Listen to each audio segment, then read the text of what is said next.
Assalamualaikum warahmatullahi wabarakatuh. Selamat siang, Prof. Suherman. Perkenalkan, saya Lasya Fauzia Santoso dengan NIM 210301223110061.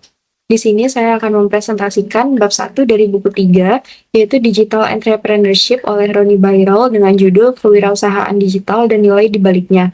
Mengapa tidak hanya bermain daring?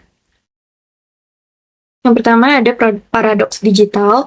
Perusahaan digital seperti Amazon, Zalando, Mostly sukses sebagai pemain murni daring.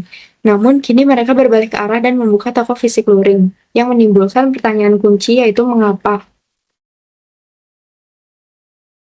Terjadinya pergeseran premis kewirausahaan dari kewirausahaan klasik ke kewirausahaan digital. Kewirausahaan klasik terpusat pada pendiri atau tim, fokus pada segmen pasar yang relatif niche, dan mengandalkan rencana bisnis formal untuk mengurangi ketidakpastian. Sedangkan kewirausahaan digital lebih dinamis dan kolaboratif dengan penciptaan nilai bersama di antara beragam pihak, misalnya pengguna dan mitra, menjangkau kumpulan pelanggan yang luas dan dinamis, dan pendekatan lean startup, prototipe cepat dan siap untuk gagal cepat, gagal lebih awal jika produk tidak berhasil. Kemudian ada 3 penggerak kewirausahaan digital, yaitu yang pertama artefak digital. Artefak digital adalah objek yang dapat diedit, interaktif, terbuka, dan mudah didistribusikan dibandingkan dengan objek fisik yang statis. Kemudian yang kedua yaitu infrastruktur digital, yaitu teknologi atau seperti server, OS, 3D printing yang memungkinkan akses dan distribusi artefak digital. Dan yang ketiga adalah platform digital, yaitu arsitektur bersama yang memungkinkan interaksi banyak ke banyak antara berbagai kelompok, misalnya Uber dan Airbnb. Nah, pergeseran premis kewirausahaan tadi menimbulkan 3 strategi penyaluran, yaitu yang pertama fisik atau brick and mortar, yang kedua click dan mortar, dan murni daring. Untuk strategi penyaluran fisik atau brick and mortar memiliki jangkauan global yang rendah, biaya yang tinggi, tingkat harga yang tinggi, kepercayaan atau loyalitas awal yang tinggi, dan biaya pengembalian yang rendah. Sedangkan untuk click dan mortar, fiturnya seperti jangkauan gelombang, biaya operasional, tingkat harga, kepercayaan atau loyalitas awal, dan biaya pengembalian produk fisik ada di tingkat yang sedang. Dan untuk murni daring, memiliki jangkauan global yang tinggi, biaya yang rendah, tingkat harga yang rendah, kepercayaan atau loyalitas awal yang rendah, dan biaya pengembalian yang tinggi.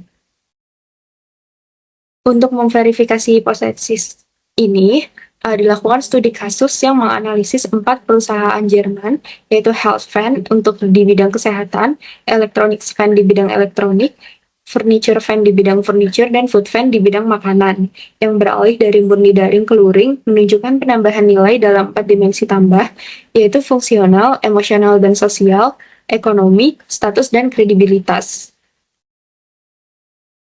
Untuk dimensi tambah yang pertama yaitu fungsional. Bagi pelanggan, memungkinkan pengambilan produk langsung, penting untuk B2B, mencoba produk sebelum membeli dan melihat pakai solusi seperti produk dan pelengkap. Kemudian bagi perusahaan, berfungsi sebagai laboratorium uji untuk produk, kampanye, dan memahami perjalanan pelanggan secara langsung.